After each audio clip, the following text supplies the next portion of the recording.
15 करोड़ का बजट 100 करोड़ के करीब पहुंच गया।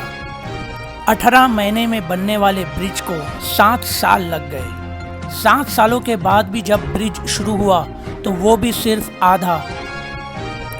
ये सिर्फ साउथ मुंबई जैसे एरिया में ही मुमकिन है, क्योंकि यहाँ के लोगों को नेताओं को हार पिनाने से ही फुर्सत नहीं मिलती। इतना बड़ा failure pader road, Bandra, bridge candy जैसे एरिया में मुमकिन नहीं, क्योंकि वहाँ के लोग जागरूक थे।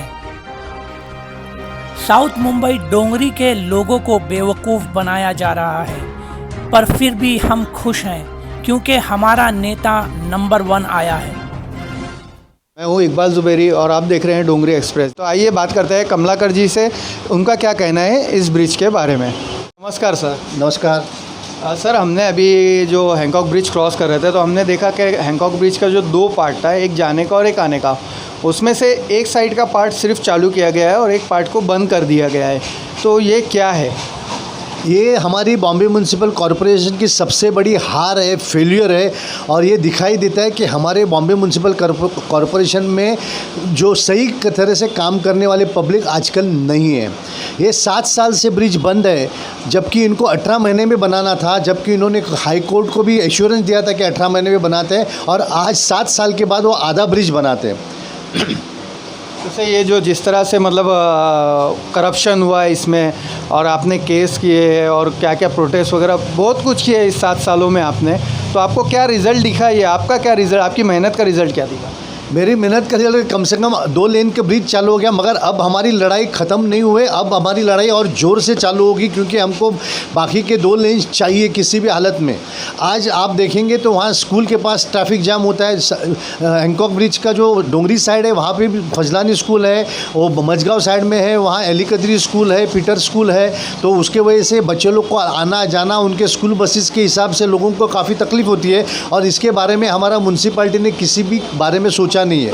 हमारे joint commissioner of police traffic department ने उनको ये एनओसी इसलिए तरह से दिए थे कि आप हैंकॉक ब्रिज पूरी तरह बनाओगे तब आपको कर्नाक ब्रिज तोड़ने का हम एनओसी दोगे, मगर इन लोगों ने कुछ नहीं किया। और अब ये जॉइंट कमिश्नर पे प्रेशर बनाया है कि ये ब्रिज टूट जाएगा, इसलिए हमको एनओसी दो। इस तरह से इन्होंने मझगांव और डोंगरी के लोगों के साथ चीटिंग की है, उनको तकलीफ़ देने का एक साजिश सा दिखाई देता है। ऐसा मैं नहीं कहता हूँ कि साजिश है, मगर हमको इतनी तकलीफ़ हो रहा है कि हमको ऐसा बोलना पड़ता है कि ये साजिश है क्या, ऐसा सवाल करना पड़ता है। सर, कहीं ना कहीं ये जनता की फेलियर नहीं है?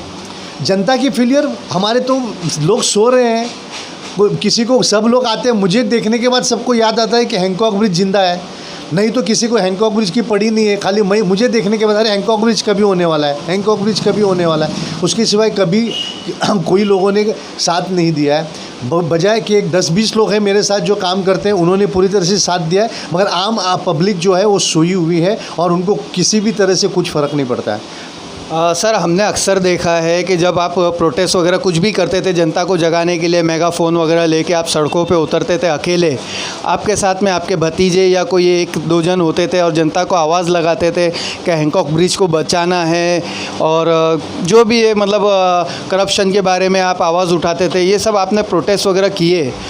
हमने ये भी देखा कि जनता आपको नमस्कार करती थी, सलाम करती थी दूर से, लेकिन आपके साथ आके खड़े नहीं होते थे, आपके साथ में आके प्रोटेस्ट नहीं करते थे।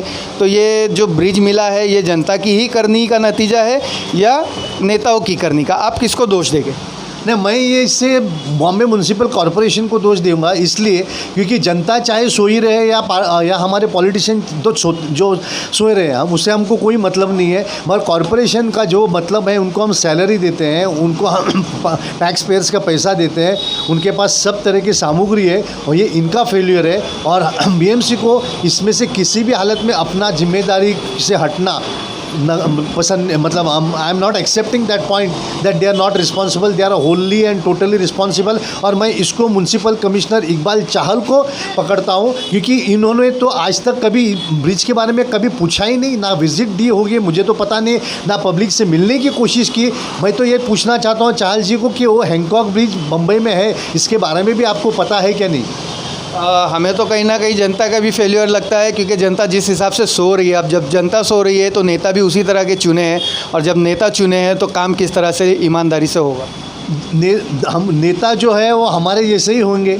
अब ज़्यादातर हमारे जो लोग हैं वो सोए हुए हैं, तो हमारे नेता भी सोए हुए हैं कि जाग के भी सोए हुए हैं, क्या सोने का ढोंग नेता नहीं सो रहे, नेता तो अपना करप्शन कर रहे हैं ना सर। हाँ, नहीं, मैं कोई पर्सनल टिप्पणी किसी पे नहीं करता हूँ। हमें दिखा है सर, हमने जो आरटीआई मारा है, जो 17 करोड़ का ब्रिज 100 करोड़ में पहुंच गया। ये बात है कि 14 करोड़ का ब्रिज आज 75 या 80 करोड़ में आधा ब्रिज हो चुका है। तो आप इसमें से इन्फ्रेंस जो निकालना है निकालिए, मगर मैं किसी पे पर्सनल टिप्पणी नहीं करना चाहता हूँ। जनता के टैक्स के पैसे गए ना सर। जनता के टैक्स के 14 करोड़ के बदले आज लगभग 100 करोड़ गए हैं, और 7 साल में जो उनका पेट्रोल का खर्चा है वो कितने हज़ारों करोड़ में गए होंगे, और उनका टाइम ज़्यादा लगने से उनका काम में खोटी होगी, उसके हज़ारों करोड़ गए होंगे। इसका तो कोई हिसाब ही नहीं है, और इसकी जिम्मेदारी मैं पूरी तरह से पब्लिक सर्वेंट को समझता हूँ। तो ये थे कमलाकर शिनोय जी। ये हैंकॉक ब्रिज जनता को मिल तो गया, लेकिन जैसी जनता वैसा जो हैंकॉक ब्रिज मिला है जनता को, जैसा उन्होंने प्रतिनिधि चुना, जैसा उन्होंने बीएमसी को चुना, और जैसा उन्होंने ध्यान दिया सरकारी तंत्र के ऊपर, अपने पैसे का इस्तेमाल सरकारी तंत्र कैसा करता है उसके ऊपर, उसी तरह से उनको आधा ही हैंकॉक ब्रिज मिला, क्योंकि वो सिर्फ सोचते थे, सड़कों पे आते नहीं थे। Thank you sir, thank you so much.